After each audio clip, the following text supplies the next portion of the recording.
Good afternoon. I'm Matt Driskill, editor of Asian Aviation Magazine and AsianAviation.com. Welcome to the latest In Conversation, sponsored by Metrojet of Hong Kong.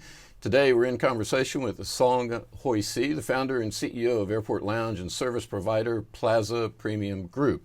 Mr. Song, welcome to In Conversation. Thanks for joining me. Thank you, Matthew. Good afternoon. Thank you for having me today. Hope everything's going okay in Hong Kong. We were supposed to have a travel bubble by the end of the month, or by the 26th, but I don't think that's going to happen. First things first, I talked to someone you know very well, your business development director, last year, about the same time, actually. It was in May. As everybody knows in the travel industry, it ended badly last year. And this year, even with vaccines, it's been sort of one step forward, two steps back in a lot of respects. Last year, Plaza Premium was talking about moves to expand. You just sent out some information recently that things are actually, you're changing course a little bit, and we'll get to that in just a minute. But when did you realize what's gone into the planning for this? I won't call it a new direction, but sort of a revamped direction of where Plaza Premium has headed. Sort of, when did you realize you needed to do that? And obviously COVID was the reasoning behind that, and it's just been terrible for airports around the world. Certainly, PPG Group have been evolving in terms of our business. Then when COVID hit us, I think mainly hit us somewhere in the March, 2020. Then that time, across our outlets all around the world has sort of dropped about 95% of our business. You know that our business is very directly impacted by the number of passenger flow in the markets. So while the business dropped, and I call back all my senior people. We have a meeting and we go through all the scenario. And then at the same time, by April and May, an airline are starting knocking at our door. They're knocking at our door and ask us to sort of see anything that we can help them, to consolidate their business and also help to run their lounges, where that is our main core of business. So we realized that there is an opportunity in the market where the airline go through a big consolidation after from the impact of the impact for the pandemic. Then certainly the all first thing to do is to cut the cost. And when to cut costs, lounge is the cost is a cost center to them. They want to relinquish whatever in their hand. So we have been talking with few airlines, and we realized that there's a great opportunity for us to repurpose their lounge. Remember, when airline lounge, normally they use it for their own CIP customer, and they do not share with any others passengers. Then it's a big cost center to them. Now we can repurpose and turn it to commercialize their lounge. So they sort of reduce their cost. At the same time, maybe they gain something out from it. So maybe they can get some revenue out from it. So this is exactly what we are doing. And we can see this is a great opportunity for us. And on top of that, and as time goes toward the end of the 2021, and there is a lot of airport authority also knock at our door. They say, hey, I have a lot of space available. Would you like to see what you can do? Because we have been in the market for 23 years already. I think the airline, airport know about us. They know that our great strength of the PPG Group is to utilize all the space available to provide what we call end-to-end services, to the customer, from the curb to the gate. So we come up a lot of innovative idea. Like, for example, we started the lounge in 1998. Then through evolutions, we move into meet and greet services. Then we move into hotel. Then we move into dining services. So what the strength of the PPG is to look at all the pain point of the travelers. We try to fill up the gap, and that is our strength. So we are lucky that the airport and airline recognize us on this aspect. So that's the reason we thought this is a great opportunity for us to take advantage of the situation where the airline going through consolidation. There are a lot of space available in the airport. So we create the business itself, and using digitalization, we invest tremendous amount of money to transform our operation so that you use digital to operate our business. And plus also we do a lot of merger and acquisition in the market, and we try to change the dynamic of the distribution in the aviation industry as well. Okay, you skipped ahead of me on a couple of things, so let me back up a little bit. And I want to get to what you talked about with the partnerships and the consolidation in the industry and things like that. But let's talk about sort of areas where business is good, business is bad. I read a story today that you were delaying reopening in Australia, which I thought was kind of interesting because that seems to be a market that's actually doing pretty well with domestic travel, at least. China's domestic market is coming back. You've got operations in China. The U.S. is starting to come back domestically on domestic flights. You've got an operation at Dallas-Fort Worth, which I've flown in and out of countless times. Mm-hmm. Huge airport, things like that. What about other locations in Asia and perhaps in Europe as well? Where do you see your business? Where is the airport business coming back for you? Okay, we are very confident. Obviously, you know that China has, like you said, China has sort of reached the pre-COVID the peak in terms of passenger flow, and in fact, before India got the hit from the last wave, they were very, very good. In fact, our business was robust in India until the latest sort of the wave hit them. And what does it mean? It means domestic market will come in first. Then our projection will be regional. So what we do is in China, we try to expand our business. But unfortunately, the Plaza Premium Group, 20% of our business in domestic and 80% international. So what we do, we change our strategy to try to concentrate in domestic. So that's the reason we expand in China. And not only the lounges, we also go into the high-speed trains, which will cater the domestic markets. Okay, when you ask me which country in Europe will come in first, I will say now, obviously, you're not called as a European country, England now. I think England will be another country that we must watch out, because look at the vaccination had gone up to nearly about 70%, okay? And you can see the rate of people infected has dropped tremendously. I'm sure you heard about the England have opened out restriction, and the movement is between the country is coming back. It can very clearly show that in our hotel business in London have been doing very well. And we do take some of the sort of regional flight as well, and they are improving a lot. So I think England is another country that we must watch out to. I think they will improve. You talked a lot about this just a minute ago, but your transformation strategy, where you're talking to airlines about taking over their lounge business. You sent out a big release the other day where you sort of walked through everything. And again, I guess just kind of reiterate for me again, you talked about the company reassessing its value proposition. Is that what you're talking about when you're talking about doing more with airlines and sort of taking over their lounge business? Is that reassessing the value proposition? I think it's the evolution of the business itself. I tell you what, I have been in the business since 1998. It's about 23 years already. And we merely provide the lounge services. But in these 23 years, you can see the changes in the market, where the airport, even the function of the airport, is no more infrastructure, a transportation infrastructure.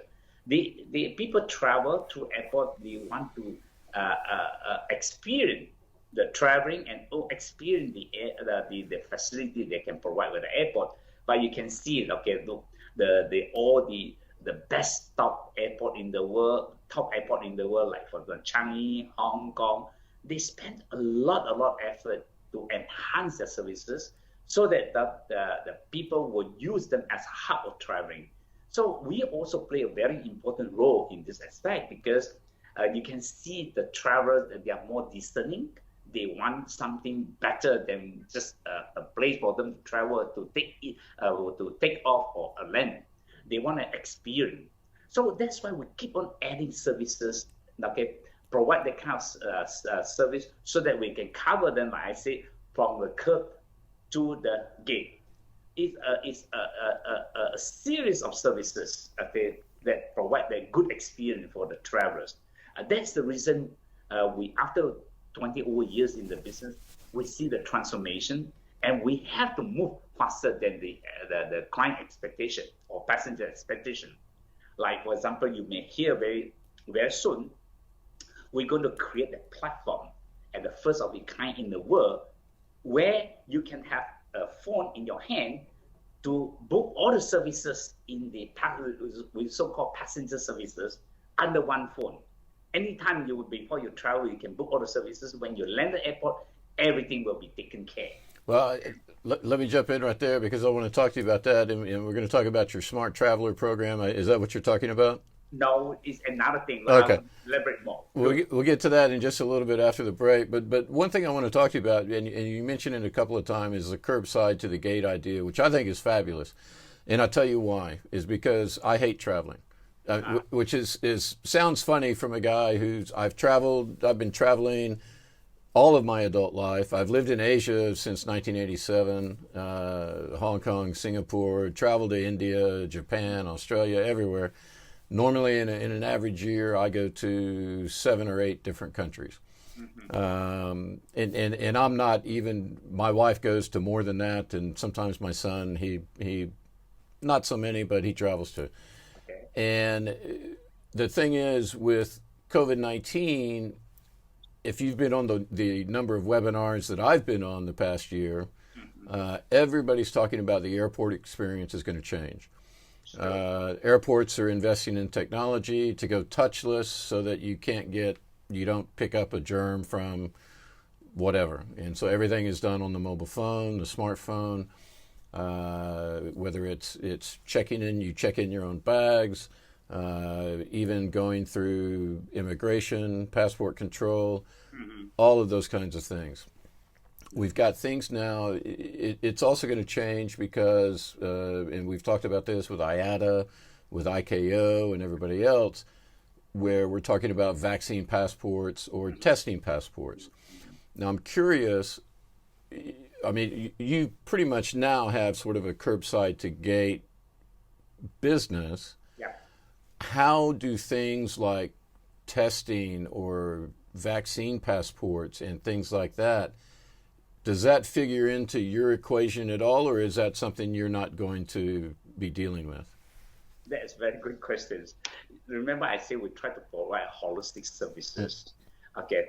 Now, obviously, the testing, even don't talk about vaccine, talk about testing, become a geopolitical, that kind of issues. Okay. That's why we try to sort of handle. Plus, also, this kind of thing is G2G services. Despite that, we also try to incorporate the testing sort of a company, the COVID testing company, in our services as well. In fact, we have a cooperation with pandemic company, which is famous in do the testing in Hong Kong and also in Heathrow, London. We are trying to incorporate their services into our lounge, either departure and arrival as well. But certainly it's a very slow pace. Like I said, it is all a lot of bureaucratic thing that we have to go through, because it become a political issues in this aspect. But we convinced that this is a must. The testing will continue. Although you're able to contain the spread of pandemic, but the testing will continue, at least down the road in 1 or 24 months. So we try to incorporate that services into our services as well. After all, we already have lounge in the airport. We have all our colleagues in the airport. We can do all these kind of services. Well, we will continue to promote that as well.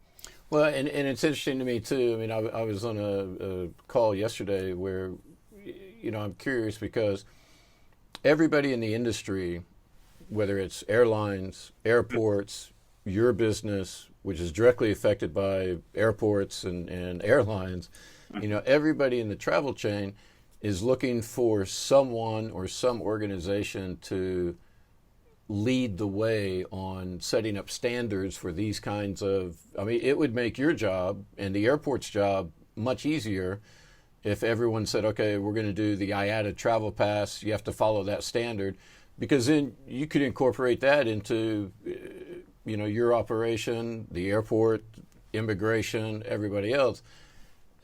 Do you talk to your peers in the industry about these kinds of things?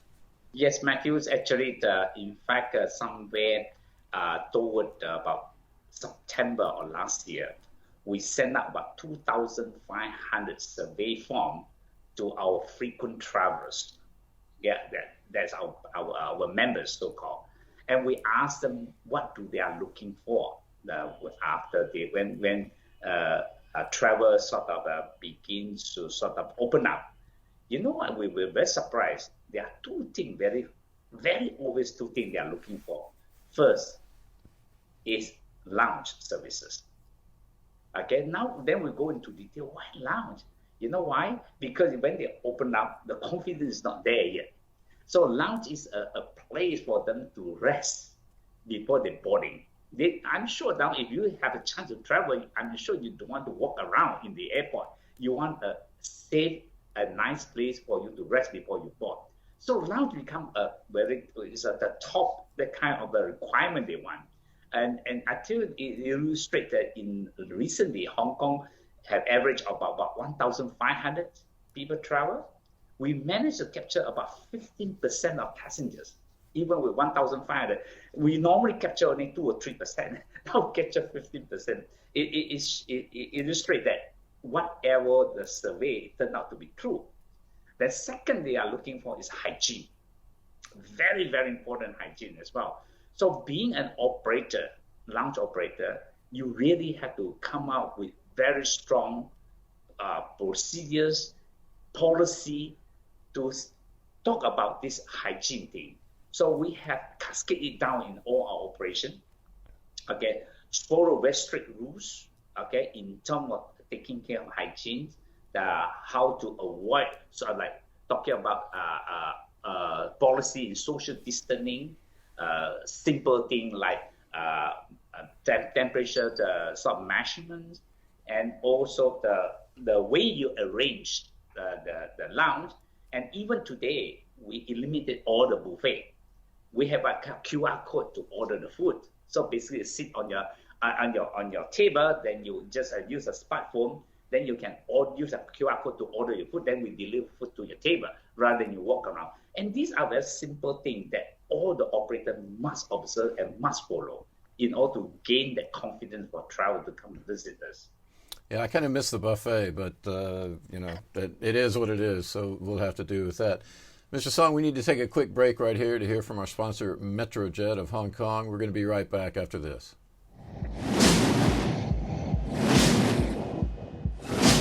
We're going to have the crown jewels of Asia, and I promise you we're going to have the nicest and busiest business aviation hangar in the region.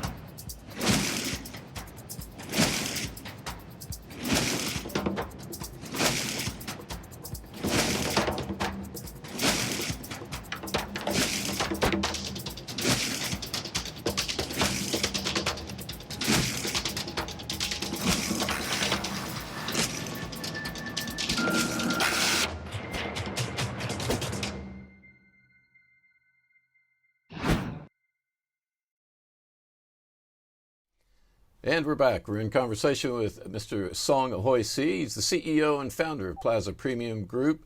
Before the break, we were talking about changes in the industry, and actually you touched on that just before the break. I was hoping to actually fly to Hong Kong with the bubble at the end of this month, but they, of course, canceled that because of what's happening here in Singapore. And I love Hong Kong. I mean, we've got friends there. We've got a lot of good. I met my wife there. My son was born there, and so it's a great town. But and I think you talked about it very quickly. The kind of lounge experience at Plaza Premium Group in Hong Kong is going to be order from the QR code, the buffet's gone, and those kinds of things, right? Yes. Okay. All right. Let's go back to a question that I had earlier too. Partnerships.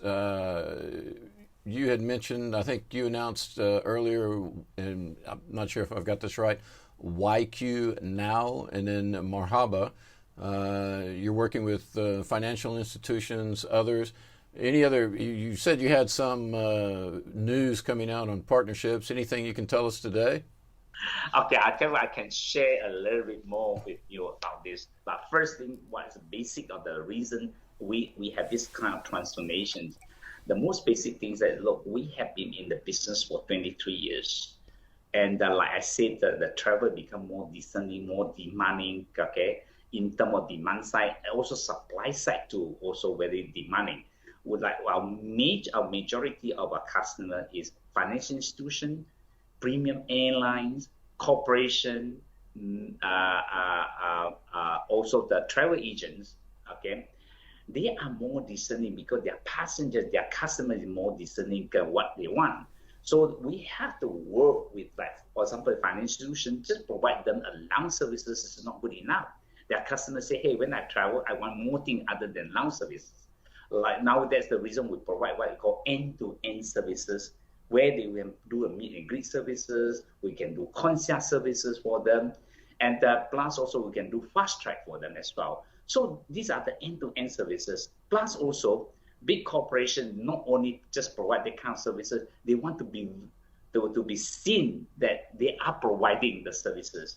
Okay, obviously they put in the money, and they want their customer to recognize their brand as well. So we do a lot of core branding, okay, with this customer, so that we can provide these kind of services for the customer. So in order to do that, just equipping our own lounges and also third-party lounges, just a basic services is not good enough. So we go into more detail, do a strategic partners with Marhaba, for example, like you say, a YQ, so that we can go into more detail, understand the customer requirement, and provide the services what they want, rather than just solely lounge or solely meet and greet services. We try to provide them holistic services from end to end. This is a major transformation in the aviation industry, especially in the airports hospitality services. After 23 years, you can see people changes. Plus, also we have to, why we spend a lot of money to transform our operation to adapt more digitalization, because like you said, there are younger generations in the markets. Okay, they are very savvy in terms of all the digitalizations operations. And if we used to use a very traditional way of doing things, they do not feel that you are in the market. So you really have to change. So that's the reason, again, we continue to develop and continue to evolve and continue to change, okay, to meet the requirement of the passengers. So we'll talk about digital here in a minute, and we're getting a little bit close on time, so we've got a few more questions to go. Let's talk about your Smart Traveler program. It's online. It's an app. What is it? And you've also got something called the Lounge Pass, and I was trying to figure out if that was part of the Smart Traveler program or if that was separate. Tell us a little bit about those digital offerings.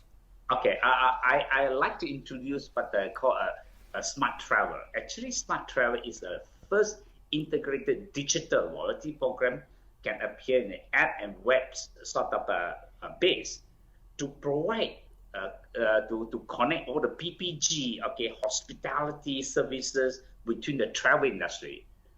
Okay, this is the first of its kind in the world to have it, because this they can not only can combine all the PPG, all the services, we also connect the third-party services to provide what we call use a point form to either they can get a reward and they can redeem the awards, okay, given to them, not only in that location, in the worldwide location where all the members or merchants come into our marketplace. This is the first of its kind in the world that we are pushing out in the market. But actually, we're supposed to launch very heavily in 2020 because of this pandemic. We sort of slow down, we pull it back because there's no more traveling, there's no point in pushing something which is interesting, but nobody nobody can experience it. So when the sort of travel open, we will push out this product, which we think is something that will be welcomed by the travelers, and also it is create a lot of convenience for the travelers. Okay. Couple of questions, and again, we're running a little bit short on time. Going back to the airport experience, it's actually the only reason I was out at an airport recently was to take photographs for the magazine and the website, and I'm a little bit confused, especially for international flights. And the reason I ask this is because you've got hotel properties as well at the airports. Do you think that side of your business is going to benefit? Are people going to be spending more time at the airport, and they'll say, okay, well, I'll book 5 hours at the hotel and take a shower and have a nap and whatever? Are people going to spend more time at the airport, or are they going to be like my wife and show up at the last minute and try to sail through, which is not going to happen? I think in futures, my own personal prediction is that in futures, traveling in the airport will need more time than before because of the process that you go through and also the testing procedure that you're required to do it. So people need to come to the airport a bit earlier than before. So if that's the case, after they go through all those procedures of testing or more careful in terms of checking your belonging, and you're going to spend more time in the airport. Okay, so definitely lounge and also our hotel services will definitely can help them for them to even though take a rest. So we are very, very positive on the services that we are providing. That's the reason we keep on expanding our hotel services, okay, in our network as well. No, I think it's great. I mean, my wife and I, we fly to France. She's French, so we fly to France every summer. Used to. Last year we didn't go. But we took a break from Singapore to Doha, and we spent the night in Doha and at the airport, and it worked out great. It was perfect. So I can see, I mean, that's going to be a real benefit, I think, for your company. We're running out of time. Last question. I'm going to actually combine two questions in one. I like to end these shows on a bright spot and see if there's something positive that you're looking forward to. But I also want to ask you a question because I think I remember your business development director mentioned that you actually started the company. Was it because you had a bad experience flying to the U.S. in your previous life were you a banker or something? Yes. And I can't remember all the details, but tell us what was sort of the impetus, what really drove you to say, okay, there's a need here, there's a business opportunity here. Why did you do that? Okay, bring you back to 23 more than 23 years ago when I was working for the bank as a senior vice president. Obviously, when I travel with bank, I have all the perk given because travel business class, you have the lounge services in the airport. But when I started my own business, I travel economy class because every cent had to come from my own pockets. So when you travel economy class, obviously you don't have these services, airport services. And then it's a very inconvenience. Anything you want to do in the big public areas, no way, especially when you do any word processing or send messages, there's no way you can do it in a public area. And you need a quiet place. So you can imagine, look at one football plane, 10 or 15% make our first and business class, where the airline were taking care of this group of people. Then 85% are traveling economy class, and nobody taking care of this. That's how my business concept came out. Actually, this business concept came out from my own frustration. Okay, where I don't have the kind of service, I started this. But it proved that I was right.